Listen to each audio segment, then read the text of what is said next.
Hello and welcome into Cuse Countdown. Up here on the web, we're going to take a look at Syracuse and Maryland. Syracuse Orange playing for the chance to go 3-0 for the first time since 1991. Guys, what does that really tell you about the state of the program? Back in 1991, Tyler, they played a lot of better teams and a lot of actual real teams as opposed to Villanova and Central Michigan like they did this year.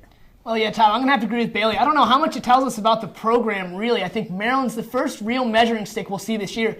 It's a big game for Syracuse. Well, a big game it is, but it was also a big game last year when these two teams met. So now we're going to take a look back to 2013, where Jerome Smith really carried the load for the Orange, putting up 2 touchdowns and 117 yards. Guys, what's going to be different this year? There's no more Jerome Smith. Prince Tyson goalie is going to have to carry the bulk of the carries for the Orange.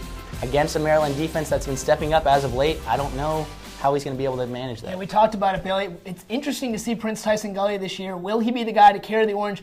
We're not sure. Maryland, different team this year, too. They'll be looking for some revenge. It's going to be an interesting matchup. All right, well, let's look at that matchup right now. Bailey, what is your X factor Saturday? My X factor is the offensive play calling for Syracuse. George McDonald opened up the playbook against Central Michigan last week, finally opening it up with read options, letting his athletes be athletes as opposed to just simply running screens and running the ball up the middle with Adonis Amin Moore on every play. They actually threw downfield. X factor, if they get the ball to Ashton Broyles in space running downfield and let Terrell Hunt make plays with his legs, that is going to decide the game. Well, I'm going to flip to the other side of the ball. My X factor is Syracuse's front seven. Maryland has a mobile quarterback in C.J. Brown. Syracuse already played a mobile quarterback, John Robertson. Didn't do so well. Gave up 115 rushing yards to him in that Villanova game. Syracuse is going to need to contain C.J. Brown if they want to win this football game. Guys like Cam Lynch, especially the linebacking core, are going to have to keep him in the pocket. I think that's the key to the game.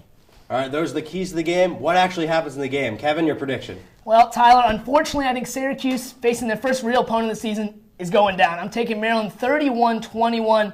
It's a big game for the Terps. They have a real tough Big Ten slate. I think they're coming in. They want revenge. I think they're going to get it. Couldn't disagree more. Syracuse, final score 28-24. George McDonald's going to keep the offense going. Terrell Hunt's going to punch the ball in the end zone when they get down in the red zone. It's going to be a close game, probably a lot of high-power offense, a lot of speed against speed, but Syracuse has the upper hand. You're buying in on George McDonald. Buying in on George McDonald. The king of the bubble screen. All right, guys, our analysts are split, but you don't have to be. Just check out the game on Saturday to find out what actually happens. Thanks for checking out Cuse Countdown on the web.